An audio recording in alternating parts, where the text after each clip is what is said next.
पिछड़ी जाति के 27% आरक्षण के आधार पर 18,000 पद आरक्षित होते हैं और पिछड़ी जाति के उसमें 32,200 से अधिक नौजवान भर्ती हुए हैं। 69,000 शिक्षकों की भर्ती है।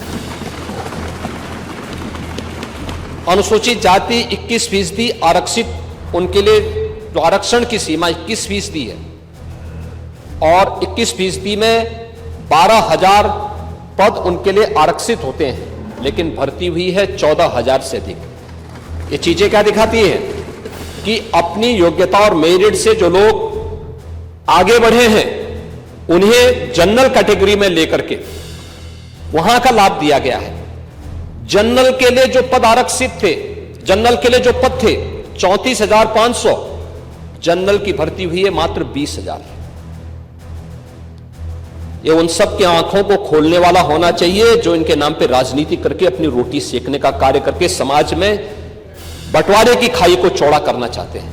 उत्तर प्रदेश लोक सेवा आयोग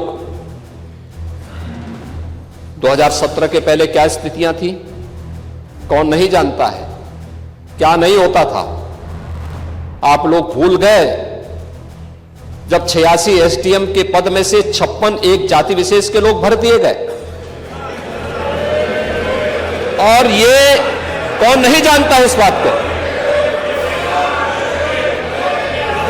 पांडे जी, इसका ये भी हम बताएंगे। दूसरा वही प्रयागराज है, वही प्रयागराज है जिस प्रयागराज में पब्लिक सर्विस कमीशन के कार्यालय में महीनों तक यूपी के नौजवान धरना दिए थे और एक अयोग्य व्यक्ति को जो उसके लिए डिजर्व नहीं करता था, एलिजिबल नहीं था, जिसकी डिग्री फर्जी थी, उसे आयोग का अध्यक्ष बना करके पूरे कमीशन और युवाओं के भरोसे के साथ खिलवाड़ करने का काम हुआ था। उस समय कैसे कैसे लोग अध्यक्ष बनाए गए थे जिसकी डिग्री फर्जी, जो स्वयं एक लेक्चरर होने के लिए एलिजिबल नहीं था। High school 3rd division, intermediate 3rd division, graduation 3rd division, फर्जी पीएचडी की डिग्री, और वह Uttar Pradesh public service commission का अध्यक्ष बन गया था।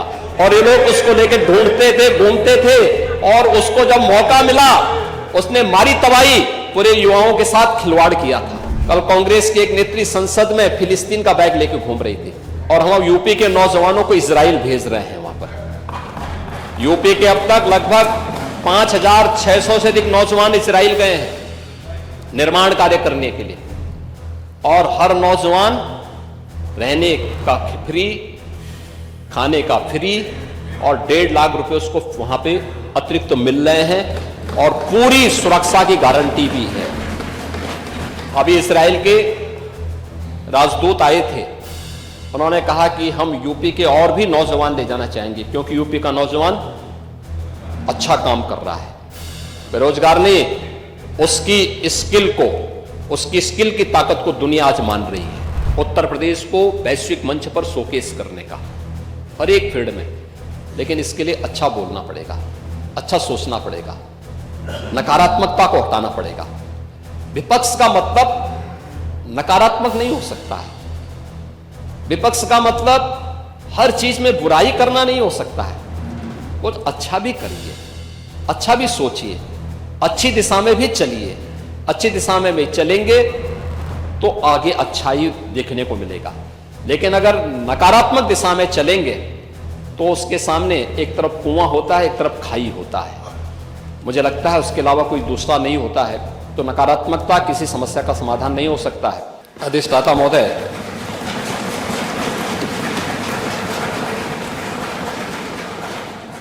माननीय सदस्यों ने श्री मनोज कुमार पारस जी, श्री पंकज पटेल जी, श्रीमती पूजा जी ने जो मुद्दा यहाँ पर उठाया है वह बहुत महत्वपूर्ण मुद्दा है और संवेदनशील भी। लेकिन माननीय सदस्यों को इस माननीय सदन में सही तथ्य भी रखने चाहिए। मैं उनकी भावनाओं का सम्मान करता हूं, लेकिन सदन की गरिमा और उसकी मर्यादा को भी ध्यान में रख करके तथ्यपरक बातों को सदन में रखेंगे तो इससे सदन की भी और माननीय सदस्य की भी गरिमा बढ़ेगी। बेरोजगारी एक चुनौती है देश के सामने, दुनिया के सामने,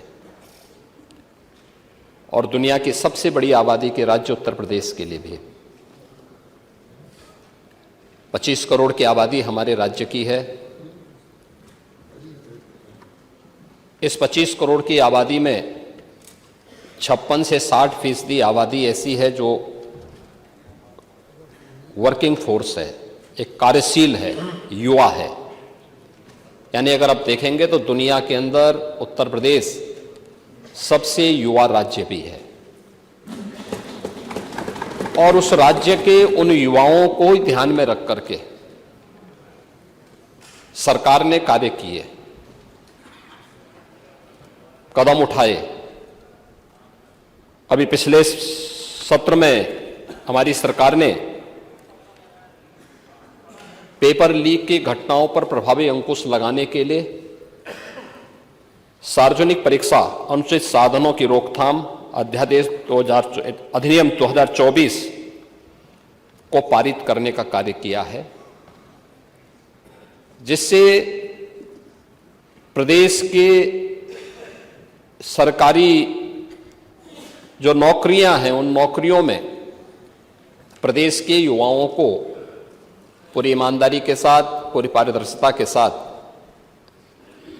नौकरियां प्राप्त हो सकें और उनमें आरक्षण के नियमों का अक्षरशः पालन किया जा सके। यहां पे जो तथ्य रखे जा रहे हैं और जो रखे गए हैं माननीय सदस्यों के द्वारा, वे वास्तव में जो आंकड़े हैं वे तथ्यपरक नहीं हैं।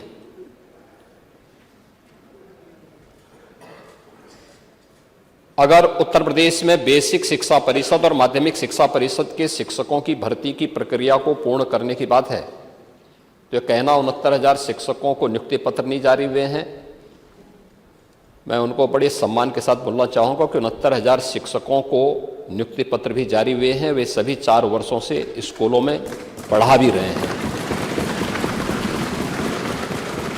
उससे भी पहले 68,500 शिक्षकों की भर्ती की प्रक्रिया को संपन्न किया गया, क्योंकि उस समय बीएड को एनसीटीई ने उस परीक्षा के योग्य नहीं माना था, तो उस समय बीटीसी के इतने अभ्यर्थी हमारे पास नहीं थे, और जिसमें केवल 42,000 शिक्षकों की भर्ती हो पाई थी। 42,000 शिक्षकों की भर्ती हुए भी आज स्कूलों में पढ़ा रहे हैं। उन सबको भी नियुक्ति पत्र जारी हुआ और सभी बेसिक शिक्षा परिषद के स्कूलों में पढ़ा रहे हैं। 69,000 शिक्षकों की भी भर्ती की प्रक्रिया पूरी करने के बाद माननीय उच्चतम न्यायालय ने, पिछली सरकारों ने शिक्षा की गुणवत्ता के साथ जो खिलवाड़ करने का काम किया था और शिक्षा मित्रों को सहायक शिक्षक के रूप में भर्ती किया था, माननीय उच्चतम न्यायालय ने उन्हें खारिज करके उनकी सेवाओं को समाप्त करने का आदेश किया था। लेकिन राज्य सरकार ने उन्हें एक निश्चित मानदेय पर प्रदेश के अंदर रखा है। वे सभी शिक्षा मित्र भी यथावत कार्य कर रहे हैं और उन्हें वेटेज देकर के इस भर्ती की प्रक्रिया के साथ जोड़ा गया था। जो माननीय उच्चतम न्यायालय की मंशा थी उसके अनुरूप उस पर कदम भी उठाए गए। माध्यमिक शिक्षा परिषद ने भी 44,000 से अधिक शिक्षकों की भर्ती की प्रक्रिया माध्यमिक शिक्षा चयन आयोग बोर्ड के द्वारा और उच्चतर शिक्षा चयन आयोग बोर्ड के द्वारा संपन्न की जा चुकी है, पहले ही संपन्न की जा चुकी है। अब शिक्षा के सभी बेसिक, माध्यमिक, उच्च, तकनीकी, व्यावसायिक या चिकित्सा शिक्षा, इन सब से जुड़ी भी समग्र शिक्षा को लेकर के अब एक नया चयन बोर्ड, शिक्षा चयन बोर्ड बनाने की बन करके तैयार है और वह आगे की अध्याचन विभिन्न विभागों से मांग करके नियुक्ति की प्रक्रिया को आगे बढ़ा रहा है। लेकिन अकेले शिक्षा विभाग में ही 1,60,000 से अधिक भर्तियां हमारी सरकार ने प्रदेश के अंदर की हैं और 1,60,000 भर्तियां वे हैं जो पिछली सरकार की बदनीयती के कारण भरे नहीं जा चुके थे। और पिछली सरकार किसकी है, मुझे लगता है आपसे ज्यादा कोई नहीं जानता है। 2012 से 17 के बीच में जो लोग सत्ता में प्रदेश में थे, उत्तर प्रदेश पुलिस बल में 1,56,000 पुलिस की भर्ती अब तक पूरी हो चुकी है। वे सभी लोग कार्य कर रहे हैं, जिनमें 22,700 से अधिक तो केवल महिला है। बालिकाओं को भी पुलिस भर्ती में मौका दिया गया और उनके लिए 20% पद आरक्षित करते हुए उनकी भर्ती की प्रक्रिया की है। और अभी हाल ही में हमारी सरकार ने 60,200 से अधिक पुलिस की भर्ती की प्रक्रिया को बहुत शांतिपूर्ण तरीके से संपन्न किया है और प्रदेश के अंदर हर जनपद के युवा उस भर्ती में आए हैं। अगर इन सबको आप देखेंगे, अलग अलग विभागों में, सिंचाई विभाग में, वन विभाग में, या फिर पीडब्ल्यूडी में, या फिर अन्य जितने भी विभाग हैं, स्वास्थ्य विभाग में, सभी विभागों की भर्ती की इस पूरी प्रक्रिया में अब तक 7 लाख से अधिक भर्ती की प्रक्रिया को ऐसे प्रदेश के नौजवानों को सरकारी नौकरी अकेले हमारी सरकार ने पिछले 7-7.5 वर्ष के अंदर प्रदेश के अंदर दिया है। और किसी भी भर्ती की प्रक्रिया में, भर्ती की प्रक्रिया, उसकी पारदर्शिता, उसकी ईमानदारी पर कोई प्रश्न नहीं खड़ा कर सकता है। 69,000 शिक्षकों की भर्ती के बारे में एक बात बार बार आती है, जिसकी चर्चा यहां पे कल श्री संग्राम सिंह यादव जी भी कर रहे थे और अभी श्री पूजा जी भी कर रही थी। मैं बड़ी विनम्रता के साथ कहूंगा, 69,000 शिक्षकों की भर्ती में पिछड़ी जाति के 27% आरक्षण के आधार पर 18,000 पद आरक्षित होते हैं और पिछड़ी जाति के उसमें 32,200 से अधिक नौजवान भर्ती हुए हैं 69,000 शिक्षकों की भर्ती में। अनुसूचित जाति 21% आरक्षित, उनके लिए जो आरक्षण की सीमा 21% है और 21% में 12,000 पद उनके लिए आरक्षित होते हैं, लेकिन भर्ती हुई है 14,000 से अधिक। ये चीजें क्या दिखाती हैं कि अपनी योग्यता और मेरिट से जो लोग आगे बढ़े हैं उन्हें जनरल कैटेगरी में लेकर के वहां का लाभ दिया गया है। जनरल के लिए जो पद आरक्षित थे, जनरल के लिए जो पद थे 34,500, जनरल की भर्ती हुई है मात्र 20,000। ये उन सब की आंखों को खोलने वाला होना चाहिए जो इनके नाम पे राजनीति करके अपनी रोटी सेकने का कार्य करके समाज में बंटवारे की खाई को चौड़ा करना चाहते हैं। और इसीलिए भर्ती की प्रक्रिया प्रदेश के किसी भी नौजवान के साथ कोई अन्याय न हो। एक तरफ सरकारी पद ईमानदारी के साथ भरे जाएं। उत्तर प्रदेश लोक सेवा आयोग 2017 के पहले क्या स्थितियां थी, कौन नहीं जानता है, क्या नहीं होता था। आप लोग भूल गए जब 86 एसडीएम के पद में से 56 एक जाति विशेष के लोग भर दिए गए। और ये कौन नहीं जानता इस बात को। पांडे जी, इसका ये भी हम बताएंगे। दूसरा वही प्रयागराज है, वही प्रयागराज है जिस प्रयागराज में पब्लिक सर्विस कमीशन के कार्यालय में महीनों तक यूपी के नौजवान धरना दिए थे और एक अयोग्य व्यक्ति को जो उसके लिए डिजर्व नहीं करता था, एलिजिबल नहीं था, जिसकी डिग्री फर्जी थी, उसे आयोग का अध्यक्ष बना करके पूरे कमीशन और युवाओं के भरोसे के साथ खिलवाड़ करने का काम हुआ था। यह भी इलाहाबाद में हुआ था। तो यहाँ माननीय अखिलेश जी ने कहा था, आंकड़ा भी दिया था कि वो 3 लोग भर्ती हुए थे ऐसे, और आपके सामने बात स्पष्ट। पांडे जी, मैं उसी पे आ रहा हूं। दूसरा उस समय कैसे कैसे लोग अध्यक्ष बनाए गए थे, जिसकी डिग्री फर्जी, जो स्वयं एक लेक्चरर होने के लिए एलिजिबल नहीं था। High school 3rd division, intermediate 3rd division, graduation 3rd division, फर्जी पीएचडी की डिग्री, और वह Uttar Pradesh public service commission का अध्यक्ष बन गया था। और ये लोग उसको लेकर ढूंढते थे, घूमते थे, और उसको जब मौका मिला उसने मारी तबाही, पूरे युवाओं के साथ खिलवाड़ किया था। ये कौन नहीं जानता है। और यही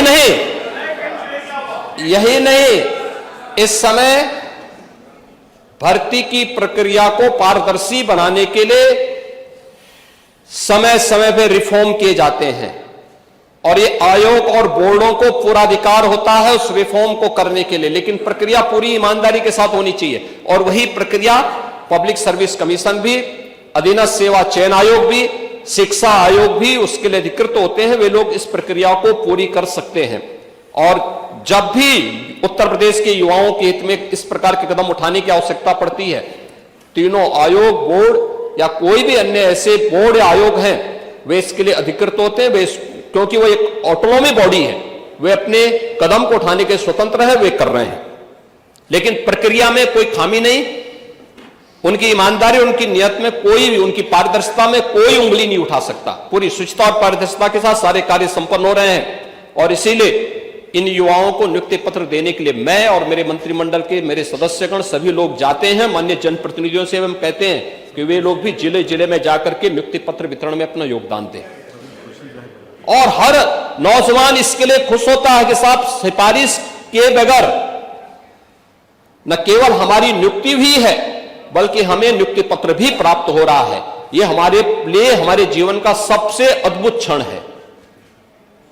और मैं इस एक तो नियुक्ति की प्रक्रिया सरकारी क्षेत्र में, दूसरा प्रदेश सरकार की जो जीरो टॉलरेंस की नीति है अपराध और अपराधियों के प्रति, इसीलिए है जिससे अधिक से अधिक निवेश यहां यूपी के अंदर आए, अधिक से अधिक निवेश आए।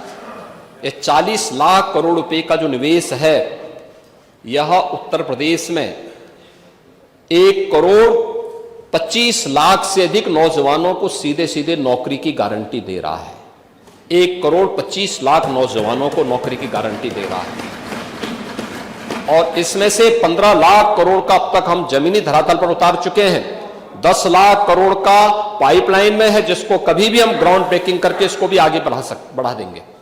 लेकिन प्रदेश के अंदर जो एक वातावरण बना है सुरक्षा का, बेहतर कानून व्यवस्था का, दंगा मुक्त प्रदेश का, आज उसके लिए देश और दुनिया का हर निवेशक प्रदेश में आना चाहता है, प्रदेश में निवेश करना चाहता है। और इसी का परिणाम है 12 से 17 के बीच में प्रदेश की जो बेरोजगारी दर थी, अनएम्प्लॉयमेंट रेट था, वह 19% से अधिक था। और आज ओझा जी ने स्वयं कहा है कि 2.4 है। ये चीजें दिखाती हैं सरकार के कदम अच्छी दिशा में आगे बढ़े हैं। तीसरा, सरकार ने रोजगार सृजन के लिए भी रोजगार मेले लगाए हैं। स्किल डेवलपमेंट के माध्यम से, पीएम विश्वकर्मा के माध्यम से, विश्वकर्मा श्रम सम्मान के माध्यम से जगह जगह रोजगार मेले लग रहे हैं, जगह जगह कार्यक्रम चल रहे हैं। आज के दिन पर जब रिजर्व बैंक अपनी रिपोर्ट प्रकाशित करता है, तो रिजर्व बैंक की रिपोर्ट इस बात को कहती है कि दुनिया के, अब भारत के अंदर उत्तर प्रदेश ऐसा राज्य है, बैंकों से लेन देन जिस राज्य का सर्वाधिक है वह उत्तर प्रदेश है। उत्तर प्रदेश का जो सीडी रेशो है आज के दिन पर, जब हम लोग आए थे तब यह 45 से कम था, 44 के आसपास था। आज यह 60% है।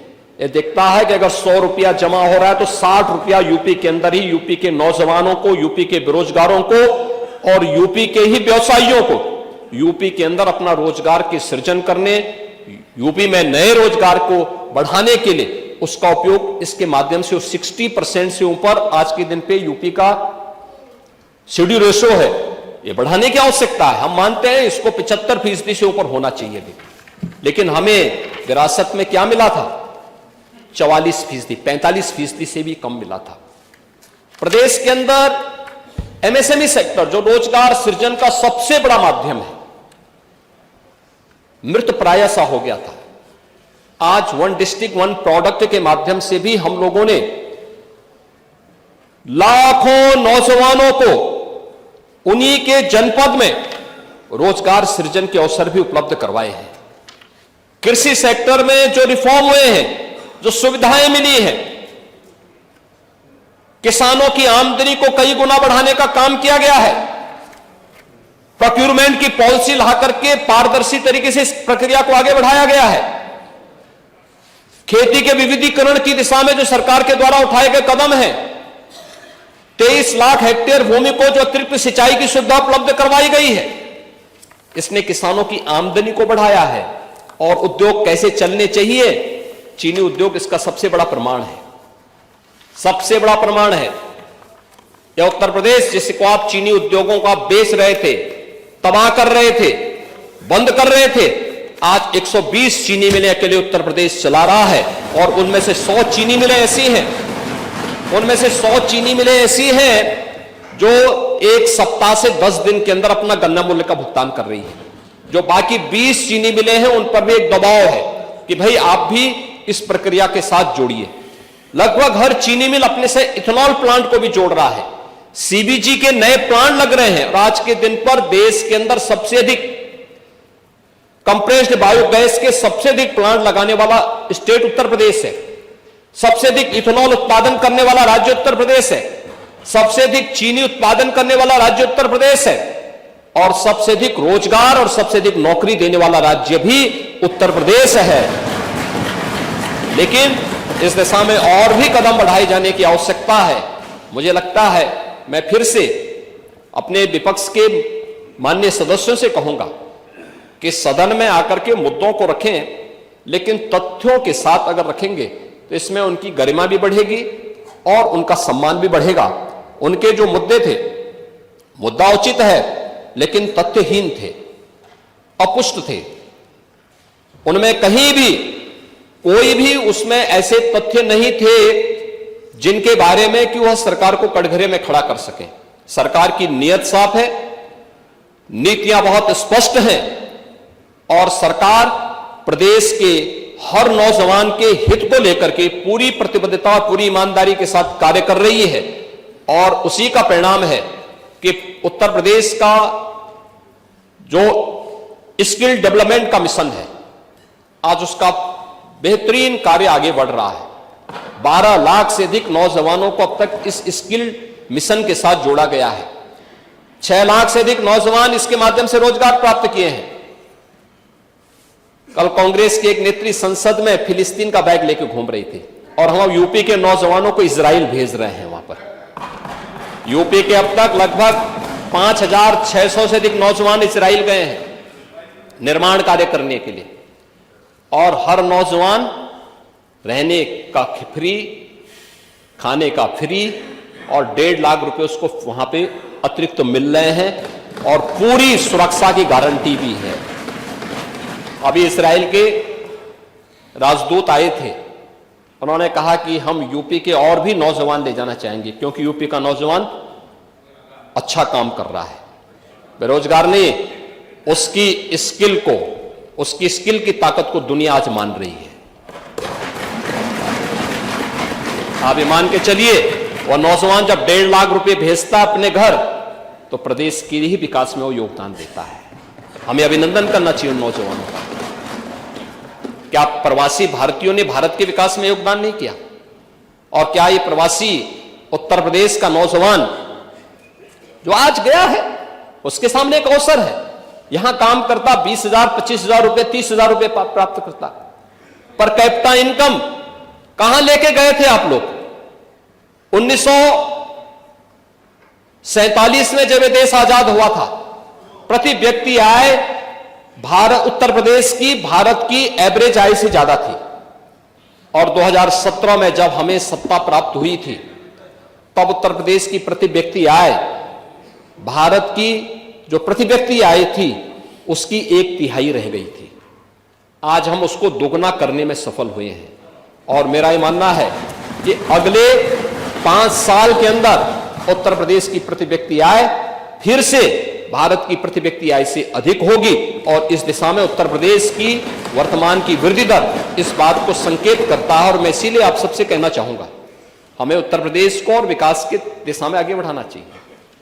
कल कुंभ पे भी चर्चा होगी और मुझे लगता है कुंभ एक अवसर होगा हमारे लिए उत्तर प्रदेश को वैश्विक मंच पर शोकेस करने का हर एक फील्ड में। लेकिन इसके लिए अच्छा बोलना पड़ेगा, अच्छा सोचना पड़ेगा, नकारात्मकता को हटाना पड़ेगा।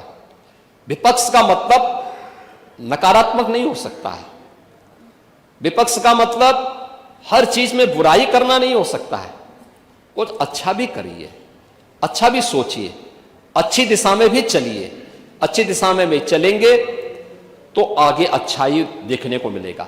लेकिन अगर नकारात्मक दिशा में चलेंगे तो उसके सामने एक तरफ कुआं होता है, एक तरफ खाई होता है। मुझे लगता है उसके अलावा कोई दूसरा नहीं होता है।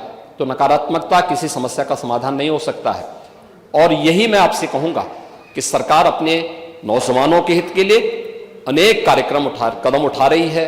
उनके हितों को संवर्धित करने के लिए हर प्रकार से प्रतिबद्ध है और जो मुद्दे यहां पर उठाए गए हैं सरकार उसके लिए पूरी तरह अवेयर है और उसमें किसी भी नौजवान के भविष्य के साथ खिलवाड़ करने की छूट किसी को भी नहीं देगी। यह भी हम सुनिश्चित कर रहे हैं और इसीलिए ग्लोबल मैपिंग के साथ साथ देश के अंदर भी अलग अलग जगह कहां कहां यूपी के नौजवानों के लिए नौकरी और रोजगार की संभावना हो सकती है, इसके लिए भी कार्य सरकार के स्तर पर प्रारंभ हुआ है। इसमें सामान्य पाठ्यक्रम के साथ साथ दुनिया के अंदर आज के मॉडर्न एज कोर्सेज कौन कौन से हो सकते हैं, ऐसे कौन से आज हमारी जो नेशनल एजुकेशन पॉलिसी आई है वह भी इस बात के लिए स्किल मिशन पे बहुत ध्यान दे रही है। और स्किल मिशन इस बात को लेकर के ही है कि जब हमारा नौजवान अपने कॉलेज की पढ़ाई करके या अपने संस्थान से बाहर निकले तो अपने को असहाय न महसूस करे, बल्कि वह अपने को आत्मनिर्भर महसूस करे, स्वावलंबी महसूस करे। और सरकार इसके लिए पूरा कदम उठाने के लिए सरकार ने कदम उठाए हैं। मुझे लगता है थोड़ा उसके बारे में जानने का, यानी राजनीतिक प्रतिद्वंदिता और विद्वेष की भावना से ऊपर उठ करके थोड़ा उन स्कीम के बारे में, उन नीतियों के बारे में पढ़ेंगे तो आप भी उससे अपने क्षेत्र में खासतौर पर अपनी विधानसभा क्षेत्रों के नौजवानों को लाभान्वित करने में सफल होंगे। उसका लाभ आप ही को प्राप्त होगा। लेकिन अगर आप उससे वंचित रहेंगे तो स्वाभाविक रूप से आपकी हाल वही होने जा रहे हैं जो कुंदरकी में हुआ है। धन्यवाद। मैंने श्री मनोज पारस को सुना। नहीं हुआ, आपकी पुलिस ने किया कुंदरकी। ये चर्चा तो हो रही है।